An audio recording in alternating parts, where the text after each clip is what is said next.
आप लोगों को इस वीडियो में बताऊंगा मैं ड्राई गैंग्रीन के बारे में। ड्राई गैंग्रीन क्या होता है, कैसे होता है और क्या इसके कारण होते हैं और क्या ड्राई गैंग्रीन का ट्रीटमेंट होता है। तो दोस्तों एक 80 ईयर ओल्ड फीमेल पेशेंट है जो कि इमरजेंसी हमारे पास आज आई थी मॉर्निंग में।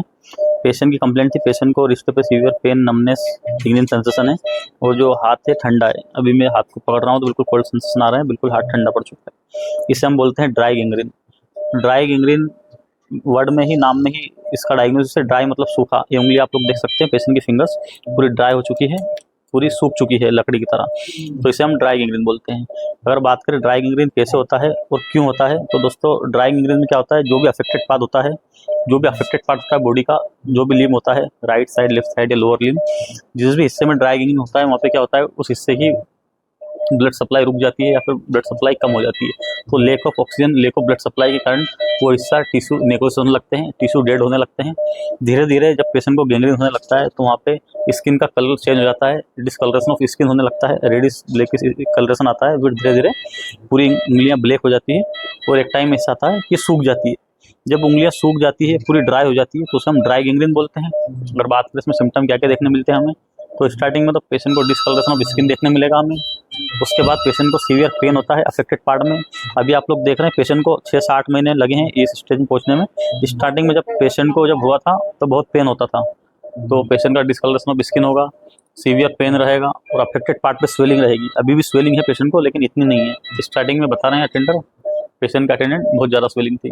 उसके बाद पेशेंट को नमनेस रहती है, टिंगलिंग सेंसेशन रहते हैं इसमें, पेशेंट को फीवर रहता है, इसकी वजह से टेकिकार्डिया होता है। उसके बाद डर्टी फुल स्मेल आती है स्टार्टिंग में, अगर पेशेंट वेट गैंग्रीन में कन्वर्ट हो जाए ड्राई गैंग्रीन तो। उसके बाद बात करें तो इसमें क्या होता है पेशेंट, और उसके अलावा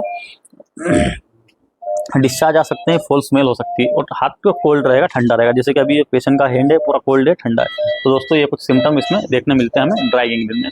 अगर बात करें गैंग्रीन कितने टाइप के होते हैं, क्या क्या टाइप होते हैं इसके, तो दोस्तों ड्राई गैंग्रीन जो कि आप लोग देख सकते हैं, ड्राई गैंग्रीन इस तरह का होता है। ये ड्राई गैंग्रीन का केस है, क्लासिकल केस है ड्राई गैंग्रीन का। नेक्स्ट जो गैंग्रीन होता है वो होता है वेट गैंग्रीन। वेट गैंग्रीन मतलब वेट मतलब गीला, इसके नाम में ही पूरी बात छुपी हुई है। तो ड्राई मतलब सूखा, ड्राई गैंग्रीन का हमारा केस है सूख चुकी उंगली, इसे हम ड्राई गैंग्रीन बोलते हैं। एक होता है वेट गैंग्रीन। वेट गैंग्रीन में क्या होता है, उसमें जो पेशेंट के अफेक्टेड पार्ट है वो गीला होने लगता है, वहाँ पे नेक्रोसिस होने लगती है, पस का डिस्चार्ज होने लगता है, इन्फेक्शन होता है, पेशेंट सेप्टिसीमिया में चले जाता है। तो वेट गैंग्रीन का ट्रीटमेंट इमरजेंसी में किया जाता है। वो एक इमरजेंसी होती है, उसमें अफेक्टेड पार्ट को तुरंत निकाला जाता है, तुरंत डेब्राइड किया जाता है। और जो ड्राई गैंग्रीन होता है इसमें हम वेट कर सकते हैं, इंतजार कर सकते हैं, इसके बहुत सारे ऑप्शन है हमारे पास। लेकिन अगर किसी पेशेंट को वेट गैंग्रीन हुआ है तो वेट गैंग्रीन में तुरंत एक्शन लेना होता है। उसके बाद नेक्स्ट जो टाइप होता है इसमें होता है गैस गैंग्रीन। गैस गैंग्रीन में बुल्लास बन जाते हैं, गैस बढ़ जाती है और मल्टीपल बुल्लास बन जाते हैं और बहुत ज़्यादा पेशेंट सेप्टिसीमिया में जा सकता है। उससे भी इमरजेंसी मैनेजमेंट किया जाता है। तो 3 टाइप होते हैं, ड्राई गैंग्रीन, वेट गैंग्रीन और गैस गैंग्रीन। उसके बाद फोर्थ जो होता है दोस्तों होता है फोरनियर गैंग्रीन। फोरनियर गैंग्रीन के बाद एक और गैंग्रीन होता है जिसे हम बोलते हैं इंटरनल गैंग्रीन। उसके बाद 6 जो होता है मेलोनी गैंग्रीन। तो दोस्तों ये कुछ गैंग्रीन के टाइप है। जो हमारे पास जो केस है, क्लासिकल केस है ड्राई गैंग्रीन का, ये बताया मैंने आप लोगों को टाइप इसके। अगर बात करें किसी पेशेंट को गैंग्रीन हुआ है, किसी तरह का कोई भी गैंग्रीन हुआ है, तो उसमें हम क्या टेस्ट कराएंगे, क्या रूटीन इन्वेस्टिगेशन जांचें कराई जाती है। तो नॉर्मल पहले तो हम ब्लड इन्वेस्टिगेशन कराते हैं, सीबीपी, आरएफटी, एलएफटी।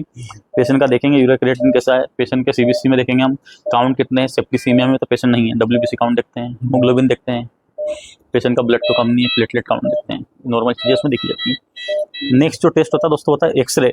एक्सरे में हम देखते हैं पेशेंट का जो गैंग्रीन हुआ है, ड्राई गैंग्रीन है, ये जो गैंग्रीन हुआ है किस कारण हुआ है। ऐसा तो नहीं कोई बोन फ्रैक्चर हो, कंप्रेशन हुआ है आर्टरी का, आर्टरी ब्लॉक हुई है, उसकी वजह से पेशेंट को गैंग्रीन हुआ है। अफेक्टेड पार्ट की ब्लड सप्लाई रुक गई है, बोन फ्रैक्चर होने के कारण कंप्रेस हो गई आर्टरी, तो हम एक्सरे कराते हैं इसमें।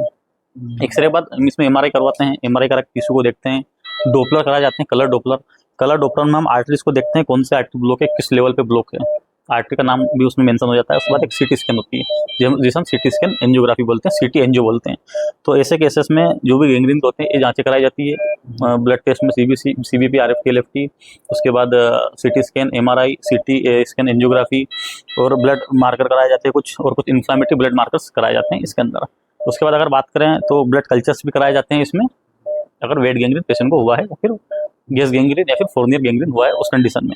अगर बात करें ड्राई गैंग्रीन के क्या कॉजेस हो सकते हैं, तो दोस्तों डायबिटीज़ में, डायबिटीज़ वाले जो पेशेंट होते हैं उनमें हो सकता है।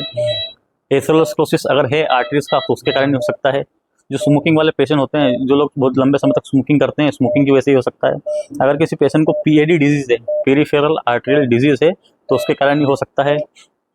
उसके बाद अगली अगर बात करें तो हम रेनॉल्ड फिनोमेना, रेनॉल्ड डिजीज होती है, उसकी वजह से ही हो सकता है। उसके बाद अगर किसी को ऑटोइम्यून डिजीज है, ऑटोइम्यून डिजीज जैसे कि वस्कुलाइटिस है, तो उसकी वजह से भी ये ड्राई गैंग्रीन हो सकता है। तो दोस्तों ये तो बताया मैंने भी आप लोगों को इसके कोजेस। अगर बात करें इसके ट्रीटमेंट क्या होता है, तो दोस्तों ड्राई गैंग्रीन का जो ट्रीटमेंट होता है, सबसे पहले तो इसमें हम प्रमोट करते हैं कि ब्लड फ्लो बढ़े, जो भी अफेक्टेड एरिया है उसका ब्लड फ्लो बढ़ाते हैं। तो उसके लिए एक थेरेपी होती है जिसे हम बोलते हैं हाइपरबोरिक ऑक्सीजन थेरेपी। हाइपरबोरिक ऑक्सीजन थेरेपी में एक्चुअली होता क्या है, जो अफेक्टेड पार्ट होता है, जैसे कि ये तो पेशेंट का कंप्लीट गैंग्रीन हो चुका है, अगर गैंग्रीन की स्टार्टिंग हो तो उसमें हम हाइपरबोरिक ऑक्सीजन थेरेपी देते हैं। उसमें क्या करते हैं, हाई अमाउंट में प्रेशर से ऑक्सीजन सप्लाई की जाती है अफेक्टेड पार्ट में। तो वहाँ पे लेक ऑफ ऑक्सीजन के कारण जो टिश्यू डेड हो रहा है, जो नेक्रोसिस हो रहा है, जो गैंग्रीन हो रहा है, उससे बचा जा सके। तो ये इसमें एक थेरेपी करते हैं हम, हाइपरबोरिक ऑक्सीजन थेरेपी बोलते हैं उसे। उसके बाद इसमें अगर वेट गैंग्रीन है, पस वगैरह है, फॉल स्मेल है, तो उसमें एंटीबायोटिक दिए जाते हैं, एंटीबायोटिक कवरेज किया जाता है। पेन मेडिसिन दी जाती है, इसमें पेशेंट को बहुत सीवियर पेन होता है, नमनेस होता है, तो कुछ न्यूरोपैथिक पेन मेडिसिन दी जाती है, एनाल्जेसिक्स दी जाते हैं, एंटीपायरेटिक्स दिए जाते हैं। ये कुछ मेडिसिन इसमें प्रिस्क्राइब की जाती है। इसके बाद अगर स्टार्टिंग में इनिशियल स्टेज में पता चल जाता है, तो उस कंडीशन में सीटीवी सर्जन द्वारा इसमें एंजियोप्लास्टी की जाती है। एंजियोप्लास्टी में जो थ्रोम्बस होता है, जो क्लोट होता है, वहाँ पे स्टेंट डाल दिया जाता है आर्टरी के थ्रू जाकर। वो स्टेंट डाल देते हैं तो जो नस बंद है वो नस खुल जाती है, तो जो अफेक्टेड पार्ट है वो बच जाता है, उसमें जान आ जाती है। जैसे कि यहाँ पे पेशेंट को ड्राई गैंग्रीन, जो स्टार्टिंग में गैंग्रीन चालू हो रहा है, स्किन का डिस्कलरेशन हुआ, अर्ली स्टेज में सीटी एंजियो करके पता चला हमें कि रेडियल आर्टरी में ब्लॉकेज है, तो वहाँ पे अगर हम एंजियोप्लास्टी करके स्टेंट डाल देंगे तो जो अफेक्टेड पार्ट में जो गैंग्रीन की इनिशियल स्टेट में जो डिस्कलरेशन हुआ है वो नॉर्मल हो जाएगा स्टार्टिंग में, अगर हम पता कर लें तो। उसके बाद बाईपास सर्जरीज की जाती है इसमें। बाईपास सर्जरी करके भी अफेक्टेड पार्ट को बचाया जा सकता है, गैंग्रीन होने से बचाया जा सकता है, लिम्ब को बचाया सकता है। उसके बाद सर्जरी से नेक्स्ट ऑप्शन सर्जरी में ये है कि जैसे कि बहुत ज़्यादा ड्राइंग हो चुका है, कंप्लीट गैंग्रीन हो चुका है आपको, जैसे कि ये केस है, तो उसमें हम फिर एम्पुटेशन करते हैं, वो अफेक्टेड पार्ट को निकाल देते हैं, काट देते हैं, उसे हम एम्पुटेशन बोलते हैं। तो दोस्तों ये होता है ड्राई गैंग्रीन। ड्राई गैंग्रीन के क्या सिम्टम होते हैं, क्या टाइप होते हैं, क्या इसमें जांचें कराई जाती है, मैंने आप लोग बताई। उसके बाद ड्राई गैंग्रीन में एक चीज़ और होती है दोस्तों, ड्राई गैंग्रीन में हम एम्पुटेट कब करते हैं, तो एम्पुटेशन करने का भी उसमें एक टाइम होता है।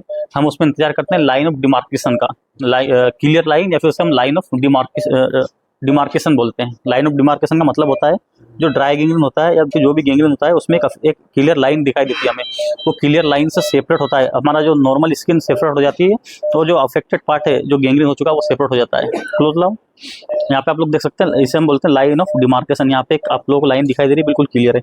इसमें हम देख सकते हैं, पता कर सकते हैं कि नॉर्मल हाथ पेशेंट का यहाँ पे बिल्कुल क्लियर दिखाई दे रहा है, और अफेक्टेड पार्ट यहाँ पे ये है जो ब्लैक हो चुका है, पूरा काला पड़ चुका है, तो इसे हम बोलते हैं लाइन ऑफ डिमार्केशन। जब गैंग्रीन वाले पेशेंट को लाइन ऑफ डिमार्केशन आ जाती है, तो उस कंडीशन में फिर हम एडवाइस करते हैं एम्पुटेशन का। लास्ट स्टेज में हम एम्पुटेशन करते हैं। तो ये पेशेंट की लाइन ऑफ डिमार्केशन आ चुकी है, तो ये वो जो पेशेंट है इसकी फिंगर्स निकलेगी, ये स्टेज में एम्पुटेशन किया जाता है। तो दोस्तों ये वीडियो आप लोग को अच्छा लगा तो वीडियो को लाइक जरूर करें और चैनल को सब्सक्राइब करना ना भूलें।